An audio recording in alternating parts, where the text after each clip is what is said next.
vendet e Gjirit, mendoni që do ketë një reagim apo sepse Turqia i tha që është paralajmërimi i fundit? Vendet e Gjirit duket se dëshirojnë që të ngelin jashtë kësaj lufte për shkak se nuk po arrin të fusë në konflikt. Jo, për shkak se kemi edhe një përplasje, kemi edhe një zhvendosje dhe përplasje aleancave që po ndodhen edhe në vendet e Gjirit dhe në lindjen e mesme. Ku deri më tani edhe marrëveshja mes Shteteve të Bashkuara të Amerikës prej luftës së dytë botërore të vitit 1945 lidhej me dispozitat që Shtetet e Bashkuara SBA pra do të mburojë vendet e Gjirit persik, posaçërisht Arabisë Saudite të sigurojnë mbijetesën e familjes Al Saud dhe në anën tjetër familja Al Saud apo Arabia Saudite do ta shesë naftën me petrodollar, pra përmes dollarit amerikan. Dhe kjo luftë tregoi që Shtetet e Bashkuara nuk arritën që të mbrojnë Shtetet e Gjirit persik edhe përkundër garancive që ajo ju dha dhe përkundër faktit se ata kanë blerë me miliarda apo dhe triliarda dollar armatim nga Shtetet e Bashkuara të Amerikës dhe në këtë rast ato dështuan këto armative dështuan që të mbrojnë sigurinë e këtyre dhe këto shtete kanë filluar që të kërkojnë një lloj aleance apo një lloj përgjegjësie nga Shtetet e Bashkuara sepse po ndodh dhe ka filluar të ngritet shumë zëra nga biznesmen po edhe nga politikan apo ish politikan brenda vendeve të Gjirit të cilët po kërkojnë përgjegjësi sepse ata nuk u mbrojtën nga sulmet iraniane. Dhe është interesant fakti se pse po sulmohet Bahreini. Bahreini është një shtet shumë i vogël me rreth 1.5 milion banor dhe me një sipërfaqe rreth 750 km2, po është e pasur me naftë, me burime energjetike dhe Bahreini është një nga shtetet që po sulmohet më shumë në Gjirin persik. Po pse? E para lidhet edhe me përqendrimin dhe bazën e flotës së pesë së Shteteve të Bashkuara të Amerikës, por kjo lidhet edhe me një element tjetër. Për shkak se gjatë provërës arabe të vitit 2011, shteti i vetëm i Gjirit persik i cili u përball me protesta të fuqishme për ndryshimin e udhëheqës ishte Bahreini, për shkak se Bahreini udhëheqen ka familja Al Khalifa, një familje sunite edhe përkundër faktit se Bahreini, shumica e popullatës së Bahreinit është shiit. Pra Irani po synon që të përmes goditjes së Bahreinit të shkaktojë një trondiqe në familjen sunduese në të gjithë Gjirin persik dhe kjo të shkaktonte një haos dhe një luftë të paparë në rajon. Pra Irani po ndjek një strategji të mirëfillt për të goditur pikat më të dobta në amerikane, jo vetëm brenda lindjes mesme, por edhe aleatët e saj brenda Gjirit persik për të shkaktuar destabilitet politik e më pastaj edhe destabilitet energjetik.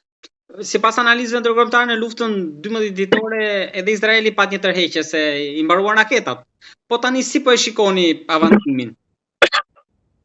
Është shumë vështirë të thuhet kjo aspekti ushtarak për shkak se Shtetet e Bashkuara të Amerikës janë shteti me buxhetin më të madh ushtarak që kalon në rreth 900 miliard dollar. Po ashtu edhe Izraeli ka një industri shumë të fuqishme ushtarake. Po anën tjetër, brenda kësaj lufte që ka filluar prej 12 ditëve edhe Irani po tregon se ka kapacitete të dronëve dhe kapacitete të raketave balistike ku ka goditur thuajse të gjithë bazat amerikane brenda lindjes mesme, po ashtu ka goditur edhe radarët më të fuqishëm të cilët kanë bërë monitorimin dhe kontrollin e gjithë hapësirës së lindjes mesme me një rrezë prej 5000 kilometra dhe këto radar tani në Katar, në Bahrein, po ashtu edhe në Jordan janë goditur dhe vetmi radar cili ka mbetur funksional është brenda Izraelit dhe kjo po tregon se edhe Irani është përgatitur për një skenar të tillë të luftës dhe se si do të jetë përfundimi është vërtet parashikueshme, por duket se Shtetet e Bashkuara ose do të shkojnë deri një lufte totale edhe me trupa ushtarake ose do të bëjnë presion për të arritur një paqe dhe një zgjidhje diplomatike ku të gjithë palët do të shpallin fitoren e tyre, secila në mënyrën dhe në variantin e vet. Ndërkohë që kufiri po reziston, pra pavarësisht paralajmërimeve, ndoshta alarmeve që mund të çajë nga kurdët, mund të kishim coptim, po qëndron pra brenda kufive i Irani, po reziston. Po, për shkak se pritet deri tani që takime apo telefonatat me Barazani dhe Talabani, dy udhëheqësit e kurdë të Irakut me presidentin Trump, pritet që faktori kurd brenda Iranit, i cili përban rreth 15 milionë banor, të ngritet një ngritje dhe të krijojë një tampon në zonë apo një zonë që nuk kontrollohet nga regjimi iranian apo nga garda revolucionare dhe prej atij të koordinon aktivitete të tjera brenda Iranit, por duket se kurdët iranianë në fund u tërhoqën për shkak se ndoshta nuk morën garancinë e nevojshme nga Shtetet e Bashkuara, të cilët kërkuan një mbështetje dhe një garanci se ato do të qëndrojnë me kurdët e Irakut edhe nëse arrihet një marrëveshje mes SHBA-ve dhe Iranit. Pra mund të themi se kjo strategji e Shteteve të Bashkuara dhe të Izraelit dështoi, po ashtu tani ekziston edhe një mundësi tjetër ku baluçët, të cilët jetojnë në kufirin mes Afganistanit, Pakistanit dhe Iranit, në pjesën juglindore, thuhet që ekziston një lloj marrëveshje me Shtetet e Bashkuara dhe atyre për të krijuar një kryendyqe për shkak se baluçat vazhdimisht kanë luftuar me iranianët, po ashtu me qeveritë afgane dhe qeveritë pakistaneze me qëllim krijimin e shtetit të tyre, ku llogaritet se ata në Iran janë diku në rreth 5 milion banor. Pra ekziston edhe një mundësi për të destabilizuar prej brenda, edhe pse në fillim ishte strategjia se me vrasjen e Khameneit popullata do të zgjohet për të rrëzuar regjimin, por Garda revolucionare dhe regjimi ka një kontroll të jashtëzakonshëm mbrojtje shoqërisë iraniane, duke vendosur një bllokat totale interneti dhe komunikimi me botën, dhe kjo i pamundsoi që popullata të zgjohet dhe të ketë një impakt dhe efekt të atij që do të shkaktojë regjimin prej brenda. Jo vetëm këtë, po në Europë ka pasur dhe frikë që Irani mund të aktivizojë agjendat e fjetur. Po ekziston kjo mundësi, kishmi një sulm në ambasadën amerikane në Oslo të Norvegjisë, një shtet që është relativisht shumë i qetë, por ende nuk ka indikacione se e kanë shkaktuar